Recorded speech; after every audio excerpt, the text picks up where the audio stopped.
Good evening, members of council, ladies and gentlemen, staff. I see that we have quorum, and I call this regular meeting for the Town of Pelham Council for Monday, December 19th, 2016 to order. We will begin with the singing of the national anthem led by Councillor Papp. I would ask all who are able to rise. O Canada, our home and native land, true patriot love, in all thy sons command. With glowing hearts we see thee rise, the true north, strong and free. From far and wide, O Canada, we stand on guard for thee. God keep our land glorious and free. O Canada, we stand on guard for thee. O Canada, we stand on guard for thee.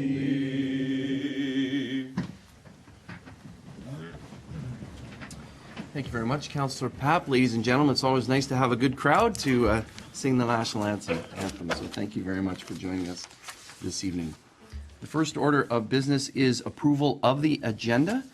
It has been moved by Councillor Durley, second by Councillor King, that the agenda for the December 19th, 2016 regular meeting of council be adopted. I note that there's a couple of changes to them. I think Councillor Durley, we have an amendment here to add item 9.1.2, and perhaps the clerk can explain that. Madam Clerk? Yes, for you, Mr. Mayor, the item 9.1.2 would be the recommendations from the Committee of the Whole meeting held on December the 12th. They were circulated to members of council, just didn't get on the printed agenda, but they were circulated and published on the website. Okay, perfect. Thank you. So I need a seconder for that. Is there a seconder already? Councillor King, thank you. That amendment, all those in favor? Any opposed? That amendment carries. Thank you. And now Councillor Durley has also recommended a change. Thank you, Mr. Mayor. We have a large delegation for one particular item here, so I suggest that we move up all matters pertaining to the MPCAB at the to two consent agenda items from St. Catharines and Port Colborne to be dealt with immediately after the delegation that is going to be heard. Okay, thank you. So those items are found under 954. And what you're suggesting is that we, for those that have an agenda, that we deal with them immediately following 5.2. Yes. Thank you. And I think Councillor King has already signaled, I saw another councillor that would second that, but Councillor King has signaled that she would second that. And I would call the question on that amendment. All those in favor?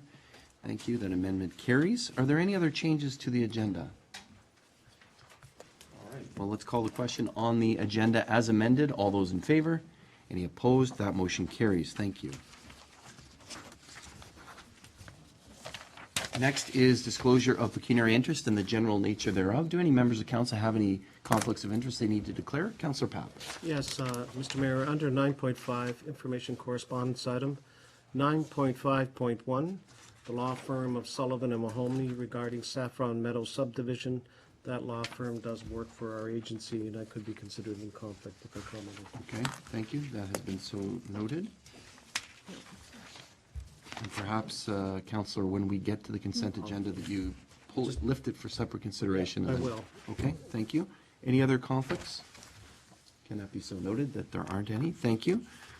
Now we move to delegations, and then we will be considering the two resolutions from the other cities. And so first is Ed Smith. Thank you very much for joining us this evening, Mr. Smith. Thank you.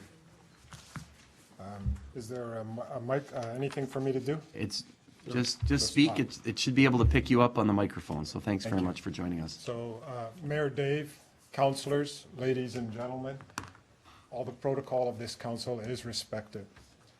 I'm standing here tonight to talk to you about something that I'm sure most of us have heard about through the media, and it is the the Niagara Peninsula Conservation Authority, and why I, as a citizen, and let me make it clear that I am just a citizen, I'm not representing any organization, why I feel the motions that are, the motion before you tonight about the MPCA is important. So I have been involved for about 9 months in what I would say for me is a rather intensive look at the MPCA. I've never done anything like this before in my life. I got involved because I care about the environment, but I wouldn't have called myself an environmentalist before I got involved in this. And as I got involved, I started to turn over more and more information, and it quickly started to morph into more than an environmental issue for me. It started to change into what I would define as an assault on some of our very core democratic principles. So I believe, and I'm hoping, that this council will pass a motion tonight in support of a forensic audit of the MPCA. I wanted to talk about 2 specific guidelines that the MPCA is mandated to uphold. One of them is Section 37 of the Conservation Authorities Act, and I'm just going to paraphrase it, but I can make it available in full, the whole act, if anybody is interested. But Section 37 of the Conservation Authorities Act, and I'm just going to quote the last sentence, basically. Just bear with me. No salary, expenses, or allowances of any kind shall be paid to any of the members of the authority without the approval of the Ontario Municipal Board. So that's pretty straightforward. If you are a board member at the MPCA, any salaries or anything that you get has to be approved by the OMB. Now, they do get daily per diems for the days that they are at meetings, and they get, as I understand it, they get mileage also. But in 2014, a sitting board member was paid $41,000. This is actually with HST, it would be about $45,000. There is no contract. There is no terms of reference. There are no reports that were generated for that $45,000 worth of work. And this was to a sitting board member. This is not an allegation. The MPCA does not back away from this. I've done all the requisite freedom of information requests on this information. Their initial response was to, and I'm grossly paraphrasing here because they used a lot of fancy words, but they said, no, we're not giving you the information on that contract or why that check was written. They said no, for a lot of reasons that they were justifying with fancy words. I appealed that to the Privacy Commissioner. On appeal, the Privacy Commissioner gets involved, takes a look at the documents, and then makes a decision on whether or not the public has a right to see. When the Privacy Commissioner got involved, the MPCA then had to issue a revised decision to me and say, there are no documents. No documents exist. So a $45,000 check written to a sitting board member, no documentation explaining why, what was delivered, what was expected from that check. Section 10.1 of the MPCA Board of Directors Policy Handbook states, and again, it states a lot, but I'm just going to get to a few of the sentences that matter. A conflict of interest also includes using a member's position or confidential information for private gain or advancement or the expectation of advancement.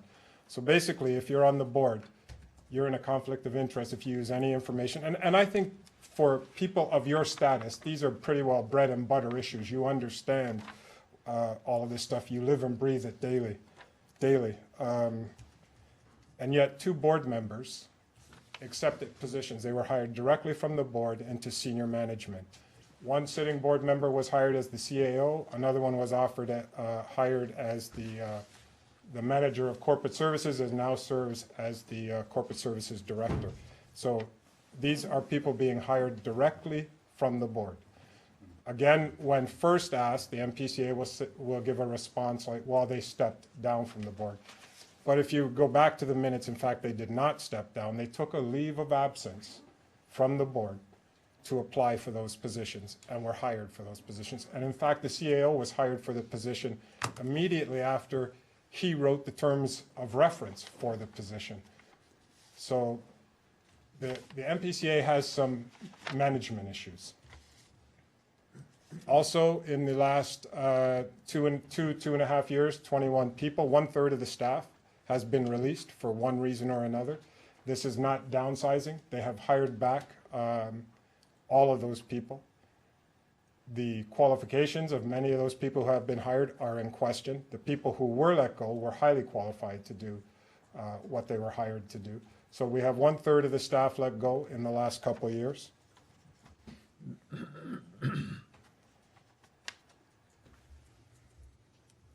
There was something else I was going to say, but if you don't mind, because I know that time is always an issue when I'm standing here, I would like to talk about the motions that have been passed around the region in the last week or so. There are basically two types of motions that have been passed. One is worded, is structured in such a way that it gives the MPCA the power to conduct its own audit of itself. The other one is, the other type of motion is asking for the province to do it.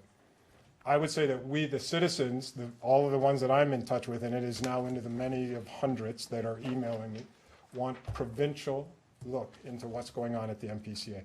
These few issues that I mentioned here are actually small, and this is what one guy managed to turn up with very little effort. The MPCA, as they will tell you, they do annual audits of themselves. They're financial statement audits, which, again, I know I'm speaking to people who know this stuff, but for the benefit of those who may not, a financial statement audit, of course, is a very shallow form of audit, if that's the right way to put it. We're looking for something, a higher order of audit. And we're looking for a higher order of audit that is not controlled by the MPCA. So the language that we're hearing now in response to some of the motions that are out there from the MPCA is, well, of course, finally someone has gone through the right steps and asked us, a motion has been put before us, and we're going to consider it in our January meeting. And we just might pass it, who knows. Here's that, for us, that's problematic, and here's why. We feel we did go through the right steps of asking the MPCA to do an audit. And the example I'll give you is this, is that the region hires waste management firms, and if we, the public, feel that a waste management firm is being mismanaged, grossly mismanaged, and I'm selecting my words carefully here, wasting our tax money, our course of appeal is not to that waste management or to its board. Our course of appeal is to our elected officials. So we would go to regional council, who we pay our tax dollars to, and say, something's going wrong with waste management. Their trucks aren't showing up or whatever. And I'm not complaining about waste management, that random example there. And so by going to regional council, we are taking our grievances to the right level.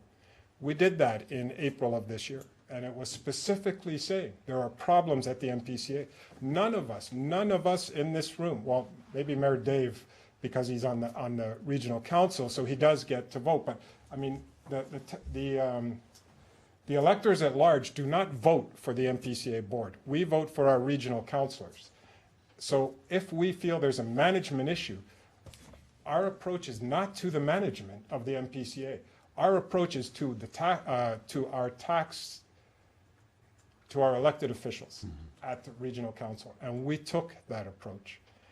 The problem is that 11 of the 15 MPCA board members sit as regional councilors, and so when the discussion came up on whether or not there should be an audit of the MPCA, the motion was defeated. So be it. But what I'm here to say is that language that's out there now that's saying finally someone is taking the right process and is bringing it to our board is disingenuous. It's not true. The people took the right process. We went to our elected officials and we asked for an audit of the MPCA. We didn't meet with success there, so we have been forced to go with other means. We would have preferred to have met with success back in April, and hopefully this would all be behind us. So I'm here to ask you that if, as you discuss the motion, please consider the wording. Words matter. I know that we all know people who are on the MPCA board. These are important issues. These are issues that go, I got involved because I care about the environment, and I think we all do as Canadians. We like to think we come from this clean, green country that tries to do the right thing by trees and frogs and water. And then you start to get involved and you see that there's much bigger issues in play here, and you can't back away from it. So I'd ask you tonight to just please pay attention to the language of your motion.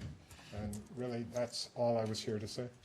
Thank you very much, Mr. Smith, for your presentation and for recapping sort of the process that brought you here this evening. I appreciate that. I wonder if members of council have any questions for Mr. Smith. Councillor Ribbiak? Thank you, Mr. Mayor, and through you to Mr. Smith. We had the opportunity to read your report. In fact, I have it on the machine in front of me. There's a lot said in the discussion around a forensic audit specifically. Now, that suggests illegality, and yet perhaps what we're talking about really are issues of organization or adherence to internal policies or management, that sort of thing. What's your view with respect to the nature of the audit that ought to occur? So I don't actually know the technical differences between, let's say, a forensic audit and a value for money audit. And people have been, I believe people have been obfuscating the facts publicly, maybe with intention. Because what I would say in response to that is that what we need is a higher order of audit that has no restrictions on where it can look. We don't want a narrowly defined audit that says, take a look at the purchasing policy for the year 2015, or take a look at, we want an audit that is free to say, hey, wait a minute, there's a problem here, and that problem leads me to believe there could be a problem here, so we're going this way, and we're going to take a look at that. And there's a problem here, which leads me to believe there could be, it needs to be a full scope audit. If that is technically a forensic audit, or if there is another term, I'm not qualified to respond to that, but it needs to be a higher order of audit with no restrictions on the amount of scope, is what I would say. Thank you. Councillor? Thank you, Mr. Mayor. I appreciate that answer, and I think as we discuss this thing, I think I'll make sure that we have wording that covers all the territory. Okay. Thank you. Other questions for Mr. Smith? Mr. Smith, just one of the things I wanted to ask you publicly, you and I have had conversations, just wondering your motivation for this. Some people have asked me, does Mr. Smith have an axe to grind? Why is he doing this? Does he not like somebody? Or can you just... I have no axes to grind. I would say this, I have an axe to grind in the fact that I got involved because of the environmental issues, as I said. It was the Thundering Waters, which was this big public thing which drew me out to a meeting, and I thought, I care about this, so I'm going to follow through. And as I found, I served 25 years in the military. I have colleagues who can't stand here today to talk about the democracy that they either died or sacrificed their legs for or whatever. And we all, I can tell you when we're overseas and we're doing whatever we're doing, we have this naive ideal of Canada and say it's transparent, it's accountable, there can be bad apples, but the barrel is good. And it started to feel like the barrel was bad. And you can't walk away from that. You need to keep pushing. And it seemed to me the harder I asked for information, the harder I was refused information. And the more roadblocks that were put in the way. We are taxpayers and we have a right to know, and we all have a duty to protect our democracy. And that is exactly the way that I see it. Thank you very much for sharing that, Mr. Smith. Appreciate it and appreciate your presentation. I think Councillor Durley, if you don't mind, Councillor Durley has another question for Thank you, Mr. Mayor. Through you, Mr. Smith, I've been reading a lot about it and hearing a lot about it on the news, and my understanding is that they have pretty well told you that there's nothing wrong. Is this true? They being the MPs? NPCA. Yes. Okay. I mean, they haven't sent me a document saying there's nothing wrong, if that's what you mean. No, their reply is saying that everything's on the up and up, and you shouldn't be even asking for this. Yes, exactly. Okay, thank you. Okay, thank you. Any other councillors? Thank you very much, Mr. Smith. I appreciate your presentation, and it has been moved by Councillor Ribbiak, seconded by Councillor King, Be it resolved that the delegation by Ed Smith regarding the request for an external audit of the NPCA be received for information. We'll call the question. All those in favor? Any opposed? That motion is carried. Thank you. Now, next on the agenda it was supposed to be a presentation by Cindy Forrester, MPP for Niagara Centre, and her request for an external audit of the NPCA. I understand, having been received communication from her office today, that she's ill, so we hope she gets better quickly. She did provide a more detailed presentation that I presume she would have read out to this council. Unfortunately, we're not able to ask her questions, but we do have that presentation before us. So what I propose, council, is that our next order of business, therefore, would be to receive this document, which I know we've all read. So it has been moved, and I appreciate that. Moved by Councillor Ribbiak, second by Councillor King. Be it resolved, the delegation by C. Forrester, MPP, regarding the request for an external audit of the NPCA be received for information. Anything further on that, or are you ready for calling the question? All those in favor? Any opposed? That motion is carried. Now, Councillor Durley, you had lifted these items and wanted to bring them forward. Would you like to read the motion, Councillor, or do you want me to? You go ahead. You got a better voice than I do. Okay. Thank you, Councillor. It's a long motion, so my understanding, Councillor, is that this is the St. Catharines motion? St. Catharines, through you, Mr. Mayor, St. Catharines and Port Colborne both have submitted on our agenda are the motions that they have, as well as other municipalities, but we don't have them in front of us here. And you'll see just at the second to the last line that I have made a minor adjustment to what they have said, but basically my motion is saying what St. Catharines and Port Colborne has said, but instead of looking for value for money and or forensic audit, I'm looking for value for money and forensic audit. Okay. Take the or right out of there. So. Okay, thank you very much, Councillor. Let me read the motion. It's been moved by yourself, seconded by Councillor Ribbiak. Whereas the Niagara Peninsula Conservation Authority, NPCA, a provincial agency operating in the regions of Niagara, Haldimand County, and the City of Hamilton, is funded largely by the region of Niagara. And whereas the town of Pelham is a contributor of public funds to the region of Niagara and therefore a contributor to the NPCA's funding, and whereas serious questions have been raised about the financial and human resource management of the NPCA, and whereas serious questions have been raised about the functioning of the NPCA in upholding its duty to fulfill the legislative mandate as set out for it in Section 20 of the Conservation Authorities Act, quote, to establish and undertake programs designed to balance the conservation, restoration, development, and management of natural resources, and whereas Niagara MPPs and citizens have called for a forensic audit of the NPCA's business practices, and whereas the people of the town of Pelham, region of Niagara, and the province of Ontario deserve openness and accountability as to how their tax dollars are being spent and how effectively our natural environment is being protected. Now, therefore, be it resolved that the Council of the Town of Pelham requests that a letter be sent to Premier Kathleen Wynne and Catherine McGarry, Minister of Natural Resources and Forestry, the Auditor General of Ontario, and with copies distributed to the NPCA, all Niagara MPPs, the Regional Municipality of Niagara, local municipalities in Niagara, Haldimand County, and the City of Hamilton, urging the province to immediately initiate an appropriate, thorough investigation, be it a value for money audit and a forensic audit of the Niagara Peninsula Conservation Authority. Councillor Durley and Ribbiak, would you like to speak first to the motion, either of you?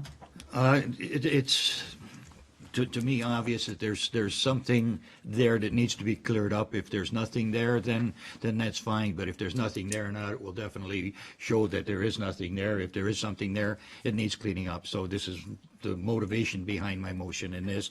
It's a public body, and we definitely need to have public bodies working properly, and I use that word sparingly.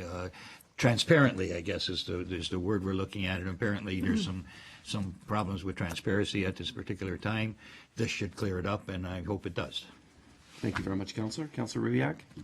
Thank you, Mr. Mayor. I concur with the comments that Councillor Durley make. I would add, though, that I think Mr. Smith's concern with regard to the nature of the audit being broad enough to encompass everything is a valid one. I'm not even sure that the words of the motion that you've read, that I've seconded, capture it all, value for money and forensic.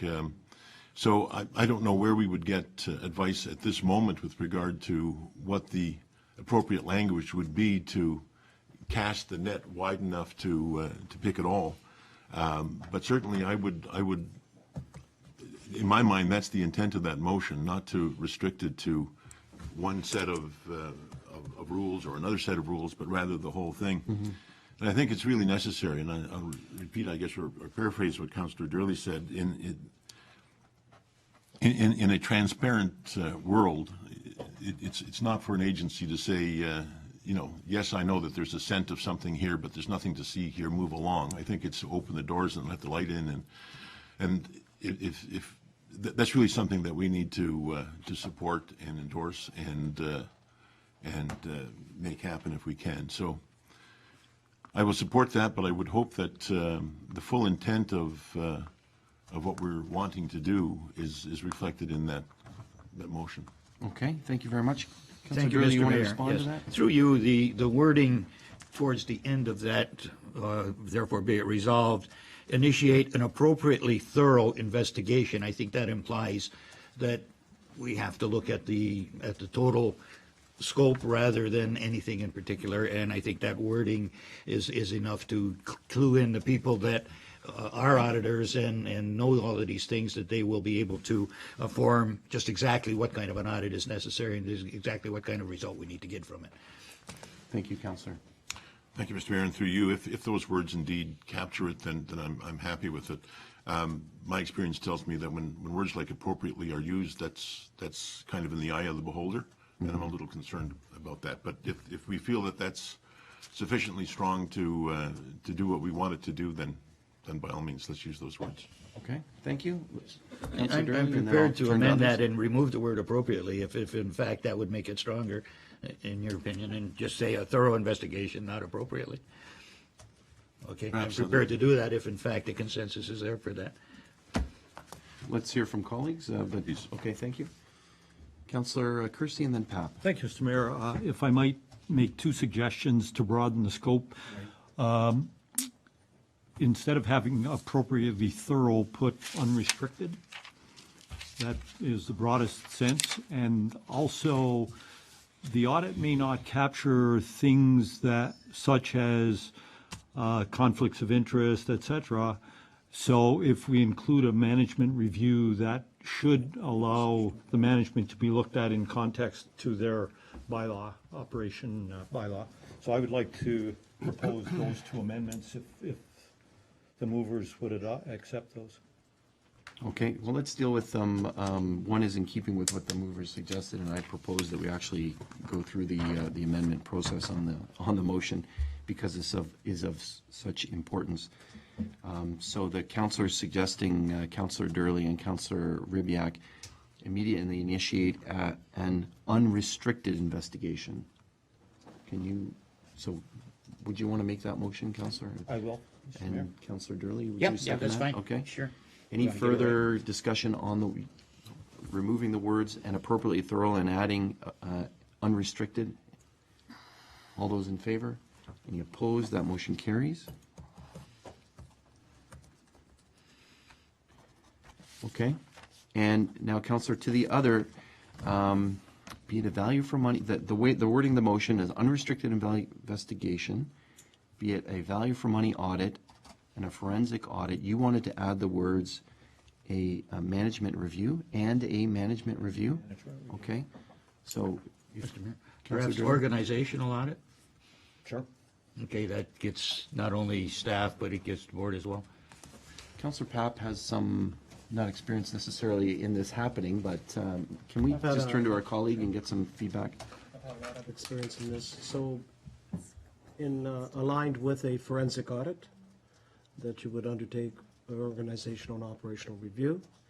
And in balancing that, some cases, some of the practices could be good.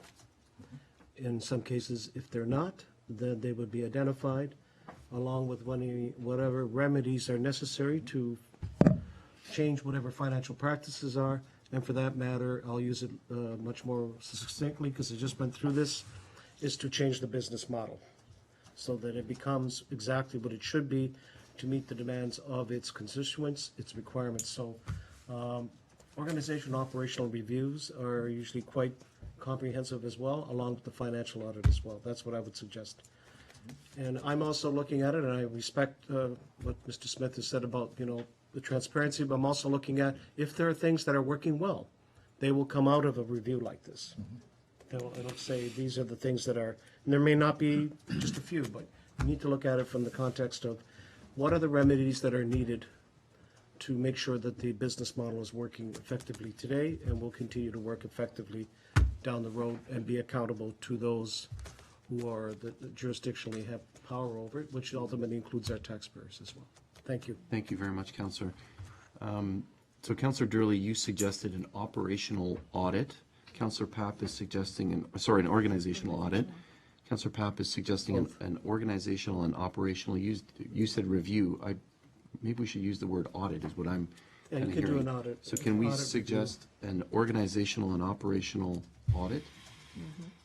Which would, Yeah, it's a that- bit that stronger process. than the word review. Yeah. We can do, Okay, yeah. so Councillor Durley or Papp, would you make that amendment? Absolutely. Thank you. So forensic audit, value for money audit, forensic audit, and an organizational and operational audit. And that's seconded by Councillor Papp. Any further discussion to that amendment? Councillor Papp? So the question I have, and I was going to ask Mr. Smith, but I'll ask yourself, Mr. Mayor, that, so even though all of this comes to fruition and we send it through the Premier's office, who ultimately makes the decision? I know there's ways in which it can be done provincially, because this is done, and I'll use it loosely, in the healthcare field. If things are not right, then the provincial government can order someone to come in, and it's happened, just to oversee a particular facility, a particular operation, and they've done that. So I'm just curious, or if someone could help me explain, or maybe you, Mr. Mayor, can explain to me how we pass all this and then say, well, it's not within our mandate. Right. So 2 points to that. I'd like to answer the question sort of more in keeping with Mr. Smith's presentation, and then answer it directly to you. This issue, as Mr. Smith outlined, was brought forward to Regional Council, and Regional Council has the authority, and actually the board has the authority to do something. It starts with the board, right? It starts with the members of the authority board that Regional Council appoints. That board hasn't acted. And so Mr. Smith came to the region and asked that the region direct the board to act. It was back and forth between meetings. We had a legal opinion that you can't direct the board to do something. But I was part of the audit committee where we discussed this and said, let's make money available to the NPCA out of the Niagara region's coffers, as it were, pockets, yours and my pockets, for them to undertake these audits that he's asking for. And that was refused by the region. And it could have been considered by the board, it wasn't. So really it starts with the board, it starts with Regional Council, and I think that's why there's frustration in the community, because it was started there. So now what happens when there isn't an appropriate response, a satisfactory response, then one takes it to the next level. And so Cindy Forrester gets involved, other members of the province get involved. So that's the broad answer. To directly answer your question, it is, in theory, I guess, in the mandate of the province. The conservation authorities are a child of the province, just as municipalities are a child of the province. So they could, using their powers, but I think it has to be legislative as opposed to regulatory, which means that they would actually have to do something. In my opinion, I'm not a lawyer, I just try and read the act. But in my opinion, they may have to do something legislatively as opposed to with a power that the minister already has and operating through regulation. So the examples that you gave, Councillor, or the example you gave with the health system was done under the current legislation. With NHS. With the Niagara Health System, for example, where they put in a supervisor, removed the board and said, let's get to the bottom of things here because we're hearing a lot of complaints. I'm not sure that that can be done in this case. I think it may have to be a legislative change as opposed to a power that the minister already has. It could be perhaps the cabinet that might have that in order to council, but I'm not sure. So, Okay. But regardless, one of those two things would have to occur that for this to happen. So I hope that helps. Oh, no, it's very helpful. So the other way is that they themselves, as a board, as an incorporated body, should be willing and able to do that sort of self-examination Right. without feeling that there's some, but in this case, it's obviously, to reach this point, it's clear that we need to push this way. So thank you, Mr. Mayor. Okay, thank you very much, Councillor. So we are on the amendment to the motion before us, and I apologize for that long answer to you. Are any other comments on that amendment about the organizational and operational audit?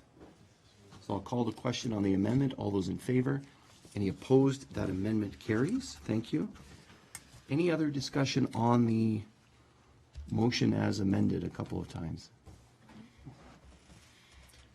I wanted to add, I think, two things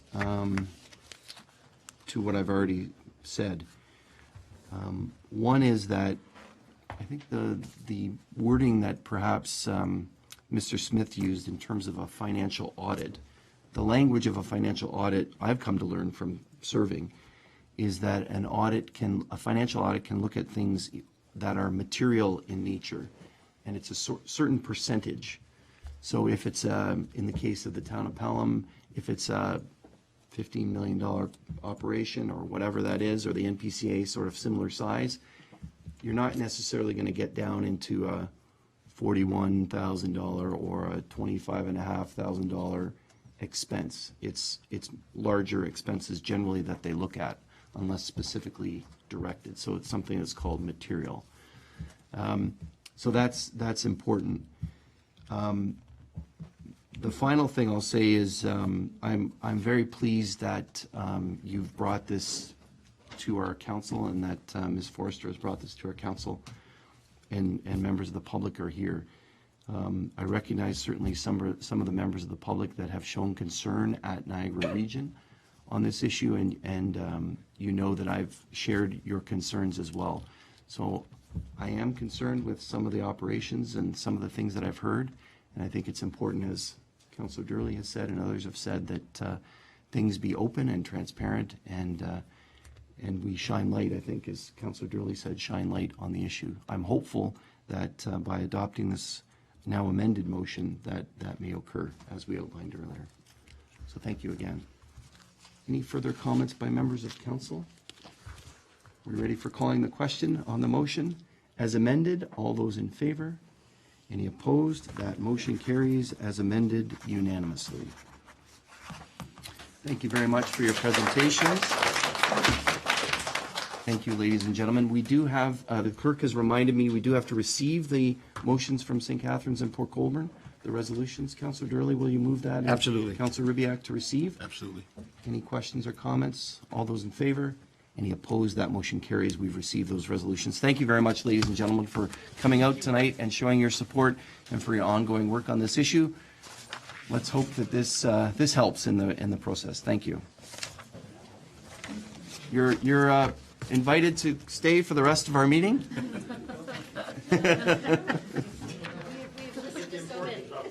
Yes, thank you. Thank you. I will say it's been the most organized one I've been. Thank you all. Happy holidays. Merry Christmas to you. You all. You've taken a great stand for democracy tonight. We really appreciate it. Thank you. Thank you.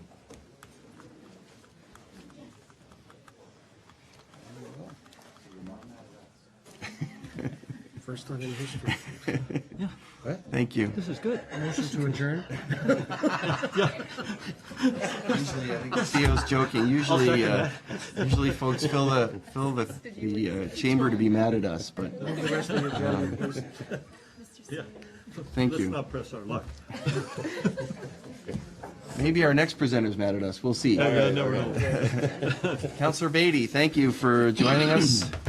And it's and it's nice to see we do have a regular audience member here. Thank you for joining us this evening as well and for sticking around. Okay, Mr. Mayor, members of the council and staff, as well as the gallery, as it is. Only two things to comment on when I've had pre-discussion with Councillor Durley about planning. The first thing there is that there was a presentation, a consultant group with regard to council priority project. It was basically, we have been concerned about the growth rate in Niagara. Obviously, growth rate impacts assessment and building, and assessment has a buffering effect on tax rates. So the consultant was charged with the task of approaching people who have moved recently to Niagara to look at their origin in terms of where the source was of that migration inward, to look at people in the GTA, the broader GTA, in terms of what they're looking for. They did basically an inventory of what was really good in Niagara in terms of attractiveness and what wasn't. What wasn't probably, I think the bottom of the list was transit, public transit, and as you know, the considerable discussion is going on right now to try and improve that. Having just gone through an active transportation master plan, you should be aware that number 5 out of 5 on the list was walking and green spaces in terms of that, which doesn't surprise me, but it's a case of nice to see it verified. So that was the nature of it, to try and look at what the issues are.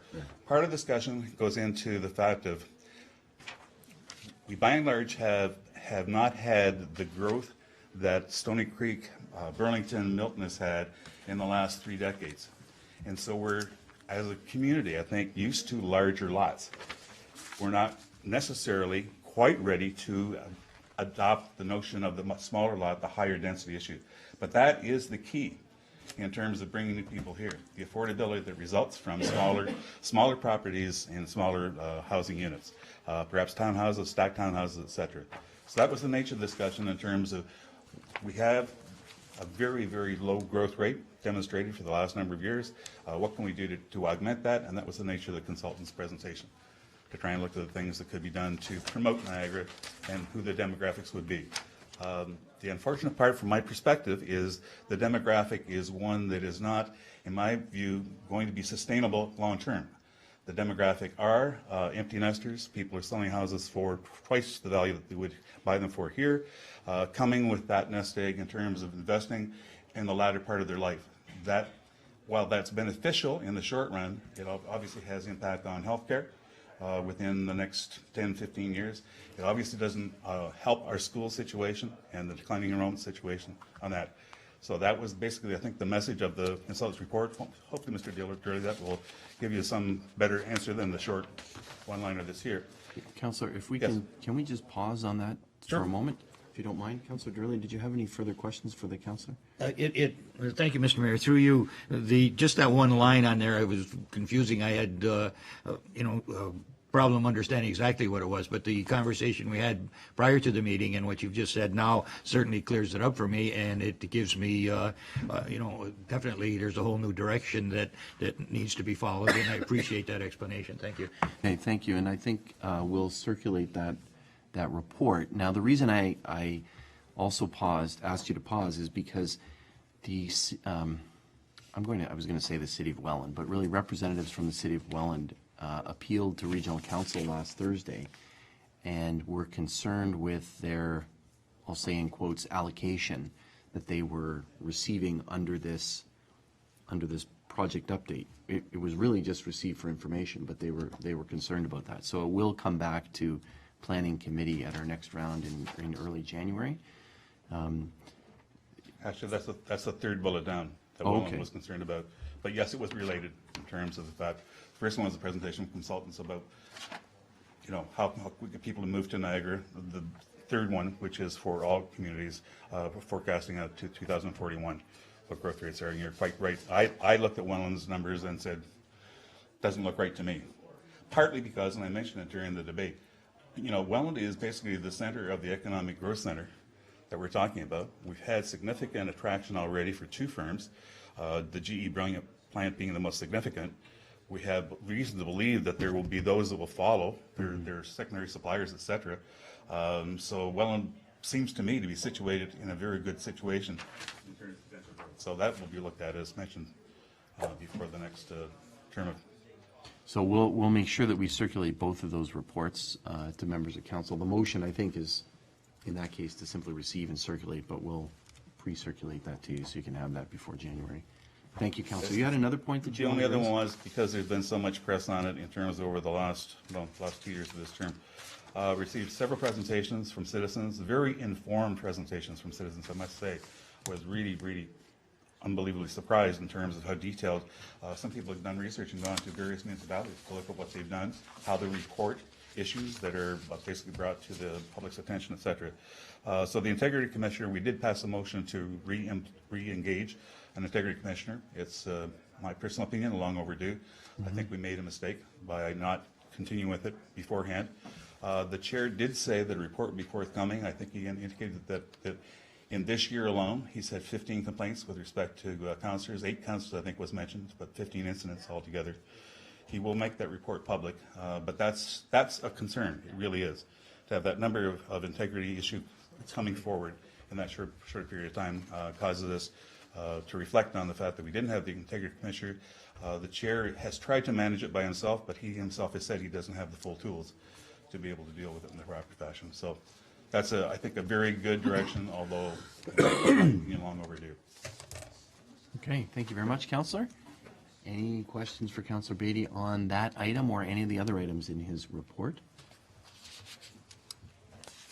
Thank you very much, Councillor Beatty, and I see you're sporting a Christmas tie there, so thank you very much. Merry Christmas to you. They don't wear out when you wear them once a year. Principle, so. But I would like to take this time to staff and to council here to wish you a Merry Christmas, a very prosperous and a healthy new year ahead. We're in the midpoint of the term. Big issue coming up, of course, for discussion will be this double direct duty for St. Catharines. I gather they had their meeting, was it last night? I believe it's tonight. So, Or tonight?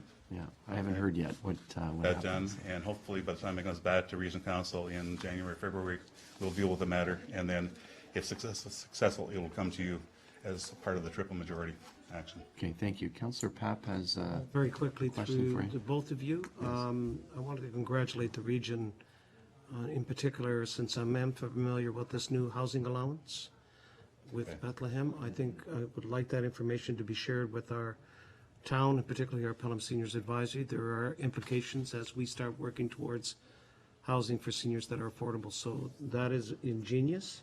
I like how they did that. And maybe that's something we could consider as a possible protocol for our own purposes here. Thanks for bringing that forward. Councilor Grenier, get up at council and point that out as well. It's very different. It's good. Yep, it is. If you don't mind. Thank you. Okay, I've added it to the list here. Thank you. Thank you.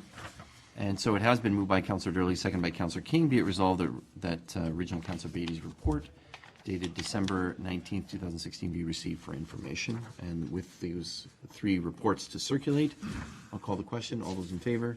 Any opposed? That motion is carried. Thanks again, Councillor. Best wishes to you. Okay, thank you. Now we move to minutes. It has been moved by Councillor Kersey, second by Councillor Papp. Be it resolved, following minutes be adopted as printed, circulated, and read. Minutes of the regular meeting of council of December 5th, 2016. Are there any errors or omissions? There being none, I call the question. All those in favor? Any opposed? That motion is carried. Thank you. Next, we have consent agenda items to be considered in block, and I believe we need to lift 951, as Councillor Papp has That's indicated. Is that correct one? If you Thank don't you. mind, Mr. Mayor. Okay, we'll lift that for separate consideration. Are there any other items for other consideration? Councillor Kersey. Thank you, Mr. Mayor. I'd like to lift 9.1.2 to deal specifically with recommendations surrounding the capital budget. Okay, thank you. Didn't bring my budget binder, so I'll have to look it up. Thank you, Councillor. Others? Didn't bring mine either. All right. So it has been moved by Councillor Durley, second by Councillor King. Be it resolved that the following consent agenda items be received and the recommendations contained therein be approved as applicable. 1, recommendations arising from the Committee of the Whole of December 5th, 2016, and the motion be it resolved that those recommendations be approved. We've lifted the recommendations from the Committee of the Whole of December 12th, which was our capital budget. Now there are minutes for approvals for Committee of the Whole meeting of December 5th and Committee of the Whole meeting, that's tonight, December 12th. December 12th, 2016, not the 19th. Action, correspondence of routine nature, 951 we've lifted, we'll deal with separately. The next is information from Enbridge, reduction of energy bills, a thank you card from R&S Mar. We've already dealt with the 954, the Niagara Peninsula Conservation Authority resolutions. We do have an email from Gail Hillier, Chair of the Pelham Seniors Advisory Committee regarding a Niagara Age-Friendly celebration in 2017. Information from the Ontario Trillium Foundation Ontario 150 Community Capital Program. And finally, committee minutes for information, Committee of Adjustment minutes of July 5th, October 4th, and November 2nd, 2016, and minutes of the Mayor's Youth Advisory Council of October 25th. Questions or comments on any of those items? Councillor Durley? Thank you, Mr. Mayor. Just one question through you. The 956, the Trillium Grant, which we were unsuccessful in getting, what was the project that was earmarked for? Ms. Van Ravensway? Through you, Mr. Mayor, it was the upgrading of the Peace Park. Okay, thank you. Thank you. Perhaps it's, I was in email contact with Ms. Van Ravensway today, and perhaps it's something that we can sort of lobby on. We did inform the minister when we were at AMO that ask was coming, and perhaps it's something that we can continue to discuss with her office. So, thank you. Others to any other items under consent, Councillor Papp? Just quickly through 9.5, just offering my support and working with the Pelham Seniors Advisory Committee about this celebration. As you can see, we've asked the former longtime Mayor McCallion to come here, and I think all of us will be really enthralled to have a terrific program planned for that particular day. So we expect a full turnout. Thank you very much, Thank Councillor you. Papp. And again, we appreciate the work of the Pelham Seniors Advisory. They continue to keep working and working and working and working, so we greatly appreciate that. Anything else? Nope. There being none, I'm going to call the question. All those in favor? Any opposed? That motion is carried. Let's deal with the capital budget first Yeah, before we deal with that's your fine. item, Councillor Papp. That's fine. Councillor Kersey? Thank you, Mr. Mayor. There are a number of items that I would like to have brought back to the discussion table. The first item being the issue around the $60,000 for the backflow prevention program, and the hiring of a consultant to construct that program. I would like to suggest, and my research tells me that there is a lot of information out there that's free. There are documents that have been produced by the Ministry of Environment and Climate Change. There are at least 50 municipalities in Ontario, excuse me, that identify themselves as operating backflow prevention programs that would be sources of best practices. So I would like to suggest that we not allocate the $60,000 and that this matter be turned back to staff, at least for the initial investigation, attempt to identify indeed what serious risks we do have here within the community and how they best might be mitigated. I think that can be done without spending $60,000 on a consultant. So that would be my proposal, Mr. Mayor, to Okay. put that forward. Thank you, Councillor. What I would recommend is that we would do what we've done with other items that we want more information on and staff to deal with, that we red circle it. Then it's in keeping with the other elements of the budget. Staff won't be able to spend any dollars on that without coming back to council.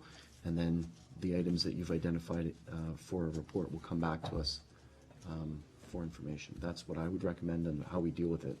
I'd be happy Okay. to go that route. I Okay. think at least it identifies it as a source of further research and more information back to council before we decide. Okay? That's the intent of my motion. All right, thank you. So to that, you'll move the I red will. circling of that will. item, and Councillor Papp, you'll second that.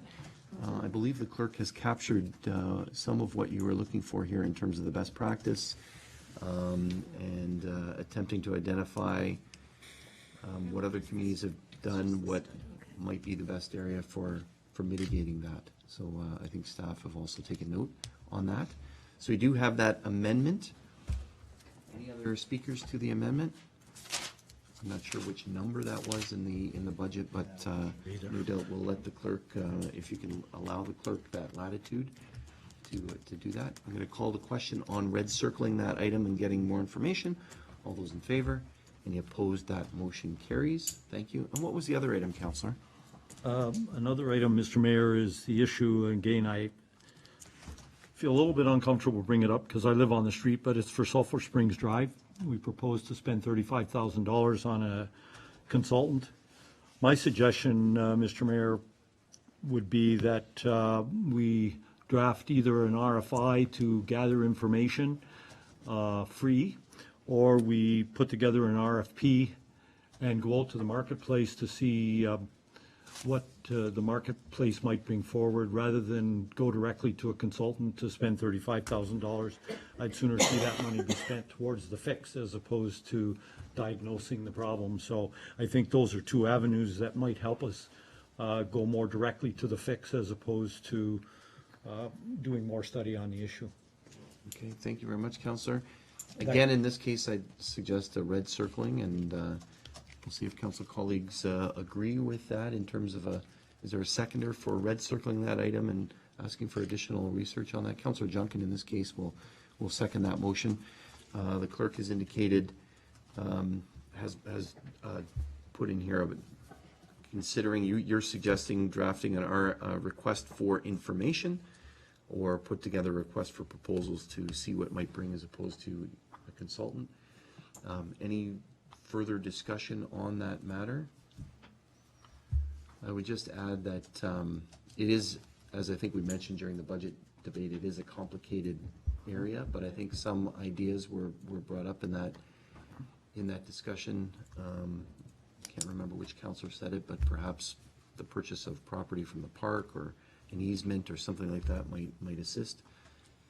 That's what I would also be interested in as well, and knowing when that report comes back to us. Perfect. Okay? Any further discussion to that amendment?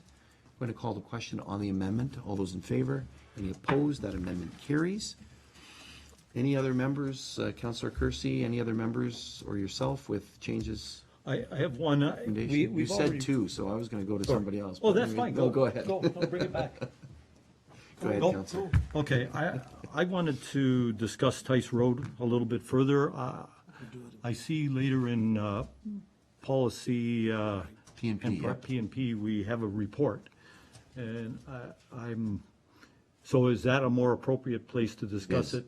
Okay, then I'll So, wait for that. Mr. Thank Mayor. you. So what we've done is we've red circled it and said, give us a That's fine. report. The report happens to be later in committee, which would, if I'll be approved, happy with have to go to council. And in committee, councilors may want additional information at that point, so. Thank you. Okay, thank you. Anyone else to the capital budget? I again want to underscore and thank staff for putting together, all staff, for putting together that capital budget and making the recommendations to us. In some cases, there's additional items that council wants additional information on, and in other cases, there's grant programs that we're hoping for funding for, so it makes appropriate sense to red circle. There was, I think, an email that went out that I saw that a member of the public was concerned about a specific topic. I think it was dealing with the pool, and they were concerned that somehow we weren't acting. And I just want to reiterate that the reason it was red circled, as we say, held off waiting additional information. In that case, it was to get hopefully a grant. So that's what we're hoping for in that case. It's not that we're trying to abandon the project, it's trying to make sure that we have the best project for the community and spend dollars wisely. So without further ado, I will call the question on the amended resolutions or recommendations arising from Committee of the Whole, and that was originally moved by Councillor Durley and Councillor King. As amended now, all those in favor? Any opposed? That motion carries. Thank you. Councillor Papp, I think we're going to deal with 951.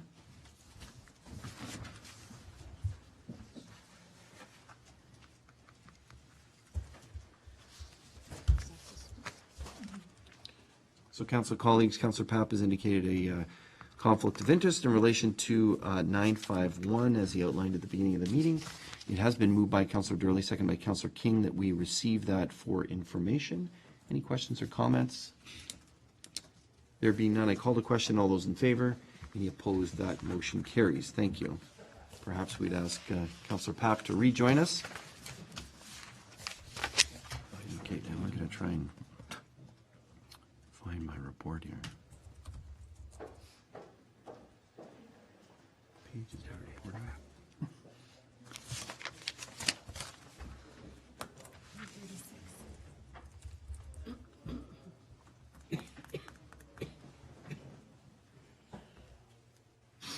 Thank you. I have it here. Thank you very much. Thank you, colleagues. I was having difficulty with my computer. So I will begin my report as we await Councillor Papp's return. It was my honor and privilege to report on some significant activities since our last council meeting. The first was the annual Santa Claus Parade. Thanks very much, Councillors Durley, Junkin, and Papp, and members of staff and members of the Mayor's Youth Advisory Council to participate in the annual Santa Claus Parade. A great crowd this year. And the weather was, could have had a little snow, but it was a little chilly out there with that wind. And very, very pleased, and many thanks to the fabulous Fenwick Lions for organizing and hosting such a great parade. And free treats, music, and rides afterwards at Centennial Park. It was a great, great treat. They had a band playing there. I think one of the pictures here, and Santa, of course. And they're handing out candy and all kinds of great treats. So what a great celebration of Christmas and of Santa Claus. So thanks again to the Lions for hosting that and all those participating.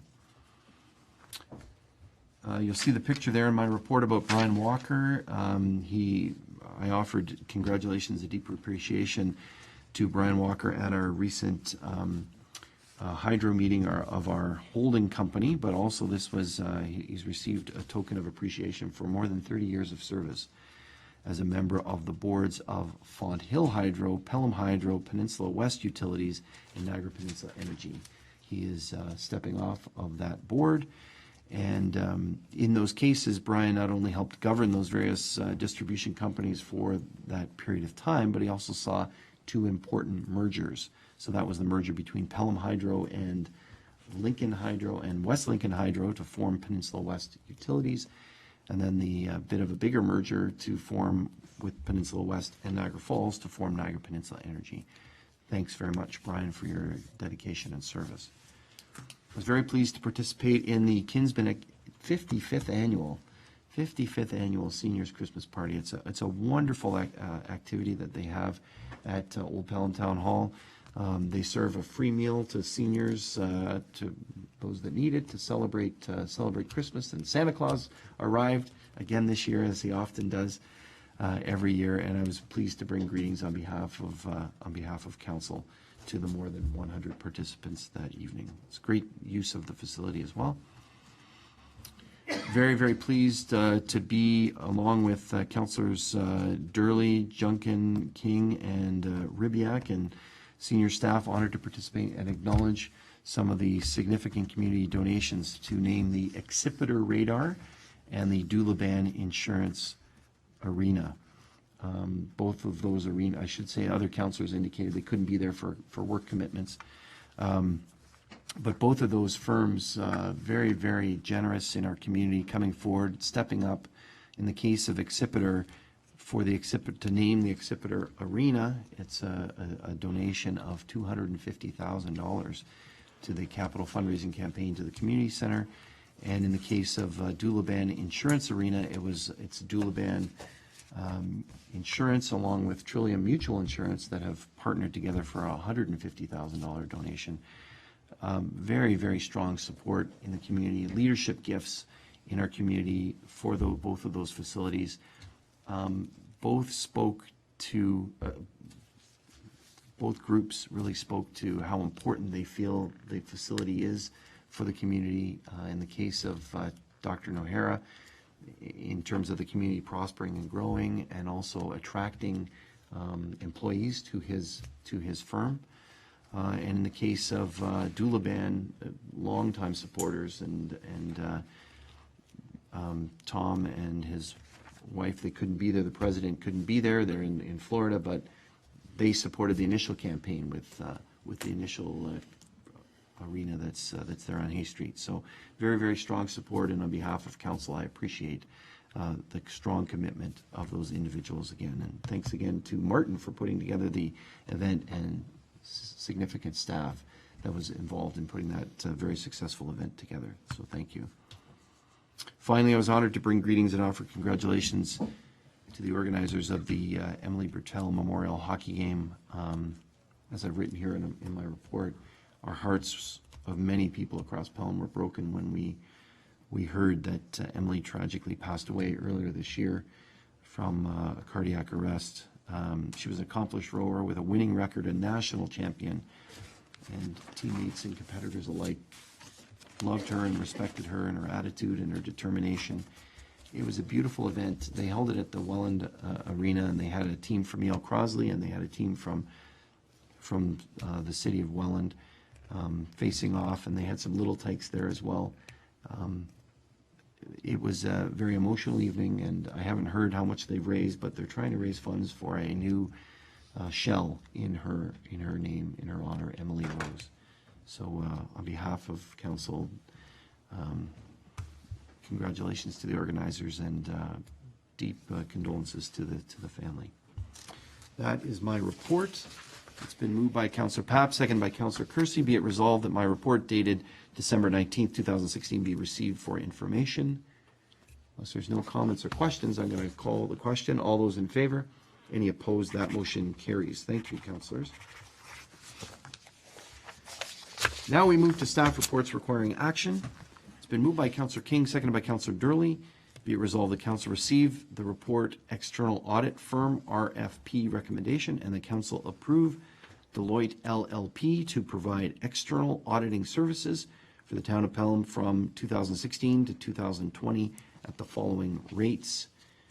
Should I read the rates out here? 2016, that's the 2016 year, which will be done in 2017, 36,467, 2017, 36,467, 2018, 37,482, 2019, 38,333, and 2020, $39,285. Questions or comments to the motion? I'm going to ask the treasurer that I asked you via email, and if you could just explain to council and the community. There was an interesting evaluation criteria in the consideration of this, and it's regarding the town as developer. Can the treasurer just comment on that, please? Yes, through you, Mr. Mayor. It was evident to us that the scope requirements for this audit was a little bit different than most municipalities, and knowing that the town as developer would have some other financial implications and financial accounting standards that would have to be followed, we wanted to make sure that the pricing that we received incorporated all of that, and that this was not going to be something that was like an added on value service after we approved the audit services. So one of the criteria that we put in there was knowledge of Pelham as developer, and we wanted those audit firms that wanted to submit us a proposal to understand and research on what's going on within the town. They did ask lots of questions. All three firms are well aware of what the scope of our audit requires, and we are comfortable that we have met that mandate now, and that these are, the pricing is within the scope, and that pricing won't change. Very good. So it talks about municipal experience fees, the staffing, and knowledge of Pelham as developer. And so just quickly, that also means then that those transactions will form part of the audit. It's not something that's sort of through you, Mr. Mayor. It'll they be all absolutely part of will the form town's. part of the audit. Very good. And that was part of their requirement there. That's important for the community. We're hearing about openness and transparency earlier, and I think that's important, so thank you for including that. Any other questions? I'll call the question. All those in favor? Any opposed? That motion carries. Thank you. Look forward to working with Deloitte again. It's been moved by Councillor Rybak, seconded by Councillor King. Be it resolved, the council receives the issue summary report regarding the Thursday Night Experience 2016 final report, and that council designate the Pelham Supper Market to be held on Thursdays, June to September 2017 in Peace Park as municipally significant events, and that the area to be licensed under the special occasion permit through the Alcohol and Gaming Commission of Ontario be the north portion of Peace Park, the same location as 2016 operations, and that the clerk be authorized to make application for a special occasion permit for Pelham Supper Market. And finally, that staff be directed to meet with the farmers market and bandshell committees to discuss ways of sharing logistic expenses. Questions or comments to the report? Very thorough in terms of the report. Councillor Kersey. Thank you, Mr. Mayor. Merely a comment. It's very interesting that something that caused so much consternation and upset and upheaval in our community has now become so inherent in the fabric of the culture of our community. And when you look at the surveys and the responses, overwhelmingly supportive of what it has done. It certainly has brought more people out. It certainly has helped to support the farmers market. And I think in many ways has helped to solidify the bandshell as well. So kudos to staff who have picked it up and run with it and operated it so efficiently. I just can't say enough. It's fantastic. Thank you. Thank you very much, Councillor. Obviously agreeing wholeheartedly with you on that. Others? I would like to highlight some of one of the new initiatives that was there, the green zone. Congratulations to staff for that work on the green zone and having very, very like zero garbage. It's all recycling. So that's amazing. And as well, local musicians and again, a staff initiative, and staff took it and ran with it, Mr. CAO, as you know. So congratulations to the staff that were there week in, week out to really educate the public on what might be done and also ensure that the festival, I'll call it a festival really, the Thursday experience is waste-free. I know that when the Minister of Tourism was here in the summer, she was quite impressed with that and was very keen and spoke to members of staff that were doing that. So congratulations to them. Councillor Durley, you indicated you wanted to speak. Go ahead. Thank you, Mr. Mayor. Through you, always being one to love to celebrate successes, I'm looking at that as a very significant feature of our existence here, and I'm suggesting that perhaps the Green Team can be highlighted and maybe an article going to municipal world is in order to let the whole of AMO know exactly what we're doing and maybe set an example for other municipalities. It truly is a fantastic initiative and it's very successful, and I think it deserves to get some credit and some acknowledgement from peers and from everybody else. So if we could perhaps direct staff to look at the possibilities of getting an article in municipal world, I think it truly is something that needs to be brought out in the open and made public. Thank you. Thank you very much, Councillor Durley. Great idea. Ms. Van Ravensway wants to comment on that, and the CAO is taking copious notes here as well. Through you, Ms. Van Mr. Mayor, Ravensway.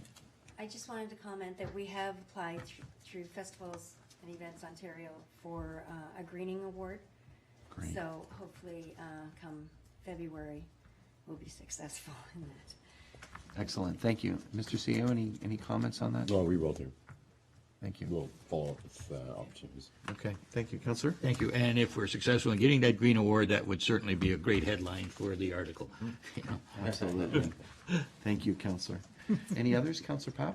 I'm just picking up what Councillor Durley is saying is we've talked every year about going to AMO. Why don't we do our own presentation and seminar? Maybe this is the time of the to submit a possible workshop seminar to discuss how we do things like the Summerfest and the supper market, and then also, as he suggested, it's not just a matter. It's a good learning experience for others if they want to learn from us. Right. So maybe we should explore that further. Thank you very much, Councillor. I have a And just- suggestion on who could help too. Just to, thank you. Just to build, really, Councillor Kersey's comment that started off this discussion is appropriate to that, and something that was Case study. met with some fear, and you're right, being very, very successful. Councillor Papp, I heard you say a case study, sort of, so, Not the same old, Yeah, but just show exactly. innovation, creation, what we're doing, how we're doing stuff. Other excellent. municipalities could pick up on it. Mr. CEO? You're good? Okay, so thank you. We'll direct staff Well, to look into what I that. would Councillor suggest Papp. is even more specifically, I've had some discussions with Dr. David Siegel about this, because the university could assist us in preparing such a presentation for AMO. You don't have to do it. If you work with Right. them and tell them how to do it, the students would be happy this semester to prepare something for submission to AMO. Okay, thank you, Councillor. We'll work on that. Add that. Why not? Thank you. Very good. Anyone else, comments? There being none, I call the question. All those in favor? Any opposed? That motion is carried. Congratulations. And thank you. Some great suggestions there. It has been moved by Councillor Papp, seconded by Councillor Kersey. Be it resolved, the council receive the Niagara Region Intermunicipal Transit Study Update Report for information. I thought there were resolutions or recommendations here. Ms. Van Ravensway, there were no recommendations? If all you're going to say is no, that's fine. Yeah, through you, Mr. Mayor, this was a update report the council requested, just basically where the study stands now, how it's proposed to affect Pelham, and Recommendations, right?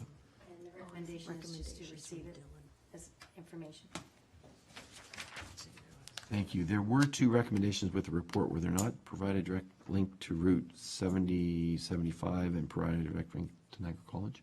Through you, Mr. Mayor, Yeah, they were those are the recommendations that the region has sent us, that is part of the proposed report that we will be receiving in January. Okay. All right, thank you. Councillor Papp, you wanted to? Yeah, I want to, through you, I want to build on that as well, because we could go on for hours with it. I'm not happy at all with some of the stuff that has occurred. I mentioned to the CEO, I've spent almost a decade on this, and you've been with me. Seem to be going back to the same place and going along the major routes, but here's what I would suggest. At this given point, and I'll leave it at that, there is a coalition of community transportation providers. We just met last week. We'll be coming to Regional Council and the Transportation Steering Committee to talk about how we can pick up that service that this particular recommendation would not be able to do. And I'm not at liberty right now because we're in some sensitive discussions and we would have the rolling fleet to be able to actually assist those outlying areas, Pelham, Port Colborne and others, so that it would build on this. We're not saying no to this, but, questions about links to Smithville and I'm trying to figure that out, but nonetheless, there is a coalition of community service providers who provide transportation right now that are going to take this report. We'll be back to you at the region and share it with you as well as to how this would fit in, what we call non-medical, and I'll fill you in on who's involved in this. So it'll be, like I say, an adjunct and a building onto this, because I know we still have to make a decision, if I'm not mistaken, on Mr. CEO and Madam Treasurer and Madam about our transportation system here, right? We're supposedly coming to an end at the end of March, right?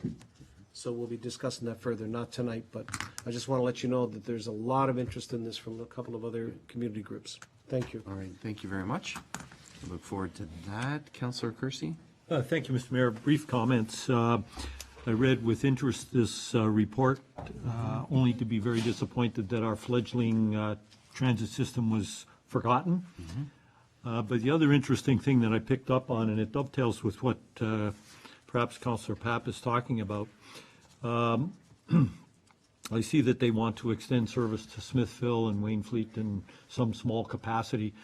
One of the things that I learned at AMO was I sat in on a transit presentation by the community of Deserato, which is a small northern community. And what they did is they went to the peripheral communities and made arrangements with them for relatively low amounts of money, commitment, and a letter of commitment. And they provided service to those extended outlying areas. And what the impact of that was that it increased their population of service.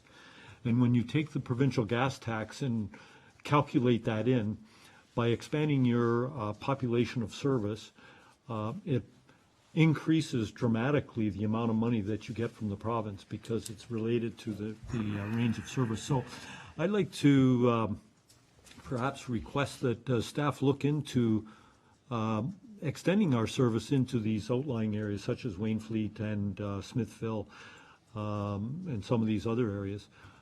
Such that we would be able to, A, increase our gas tax, but also increase our level of service and operation might make it more financially reasonable to continue with the service. Okay, thank you. Ms. Van Ravensway, you have a little bit of a story, I think, regarding the extension of service to the Boyle area. Can you fill in the councillor, please?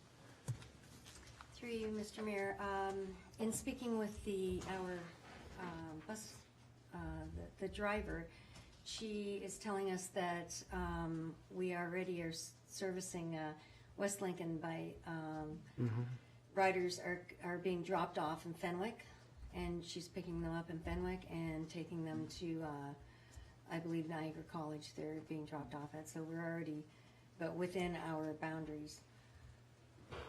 Okay, thank you. So that's, if we can kind of take that as direction, that's one of the things when the report, we're awaiting the report, and I know that Ms. Van Ravensway was speaking with the ministry recently, and I don't know if anything's been solidified on that, but will there be a report in some point in the new year, Ms. Van Ravensway? Yeah. Through you, Mr. Mayor, there definitely will. We will be, we're in the midst of working with the MPO as well as the Ontario Provincial Gas Tax. And we will be preparing a report for consideration for budget, which that report will be coming in January. Okay, great, thank you. Was there another councillor that wanted to speak on these issues? Okay. I wanted to underscore, I think Councillor Kersey, well, both Councillor Kersey and Councillor Papp underscored this. Yeah, the other community, it's kind of disheartening. I don't know how to start on this because other communities like West Lincoln have approached us and said, how do you do what you do? And I think Ms. Van Ravensway met with staff there and presented to one of their committees, and yet they're now being considered in this report ahead of Pelham, which doesn't make any sense whatsoever. Ms. Van Ravensway, I think, put in her report that they met sort of with communities like Pelham 1 hour in the middle of the summer. The CAO and I did have a meeting with the mayors and CAOs of the major municipalities are putting this together, and we talked about our service and how important it was, and unfortunately that fell on somewhat deaf ears. It's not included in the report. They don't talk about our link.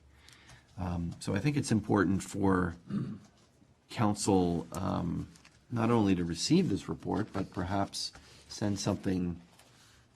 I don't know if we do it now or it will be coming to us officially. This is sort of unofficially, but we may want to send something in a note to the region. Council may want to direct me or direct staff to meet with the region that's doing this and say, by the way, you're missing a huge chunk here that's really important to our community. Ms. Van Ravensway appears to have some sort of suggestion as I'm floundering here in my not knowing what to do, because I think we should do something. They've obviously missed our important service. Ms. Van Ravensway.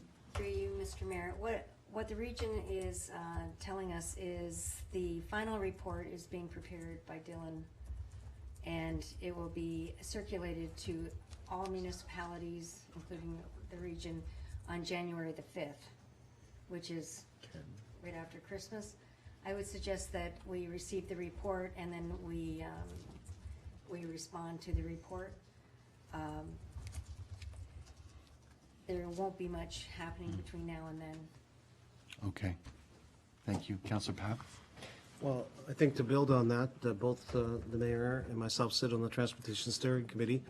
Dual purposes, we respond individually, plus we also do a presentation there to let them know, for lack of a better word, how we can strengthen this whole layout.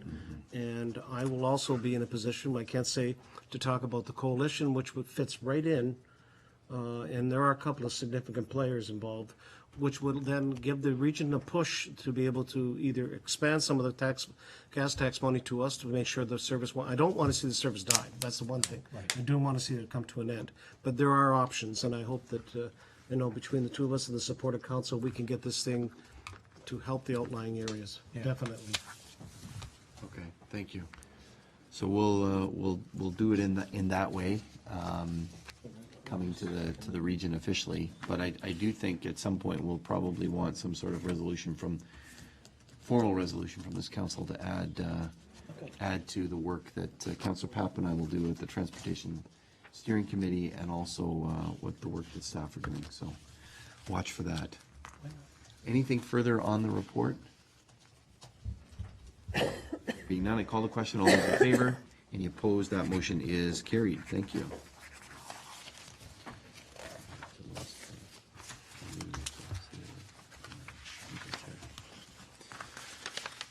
Now we move to presentation consideration of bylaws. It's been moved by Councillor Papp, second by Councillor Kersey. Be it resolved that the Council of the Town of Pelham, having given due consideration to the following bylaws, do now read a first, second, and third time and do pass the same, and that the mayor and clerk be and are hereby authorized to sign and seal the bylaws. Bylaw 3813, being a bylaw authorizing the mayor and clerk to enter into an agreement with the owner of 294 Canberra Road. The owner is 602271 Ontario Limited, for the purchase of the lands described as part of Lot 5, Concession 8, as in RO 591374, Town of Pelham. Second bylaw 3814, being a bylaw to authorize the mayor and clerk to enter into an agreement with Petroff Partnership Architects for consultant and architectural services and work relating to the Town of Pelham Multi-Purpose Community Center.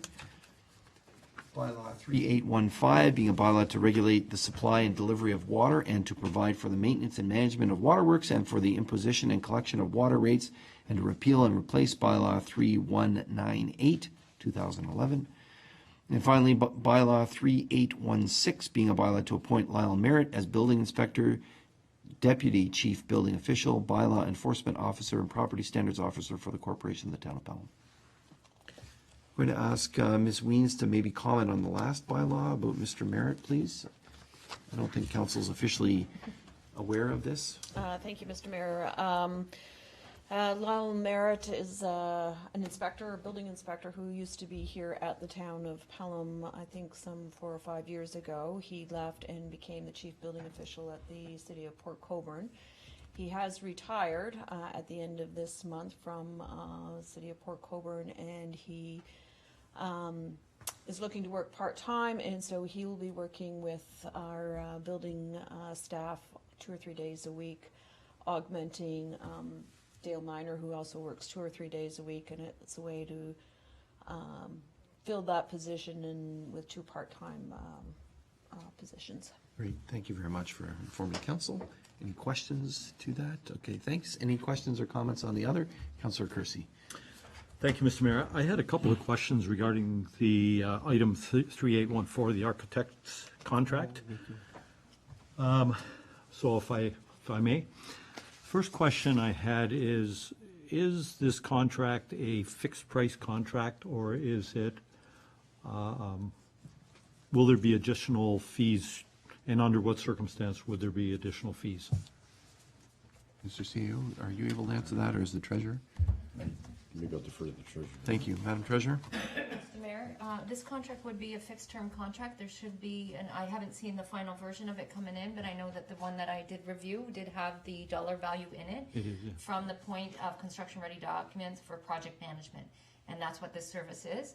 The only time there would be a change, as we discussed at the Oversight Committee meetings, is there's a change of scope that's directed by the town of the Pelham Council.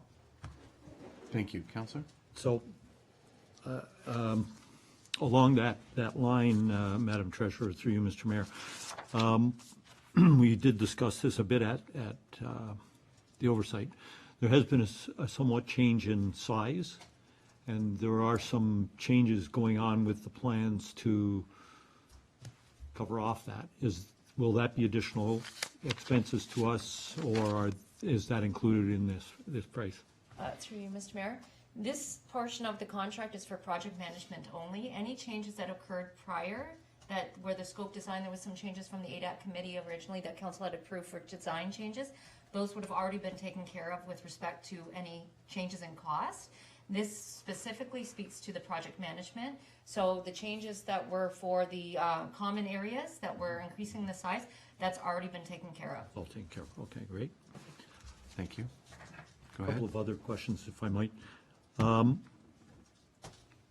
owns the plans? Now, within the contract, it says they own them, but there's no restriction on them of turning around and selling them to an adjacent community. Do we feel we should have that restriction in there? Or is that not pertinent? I'm just asking.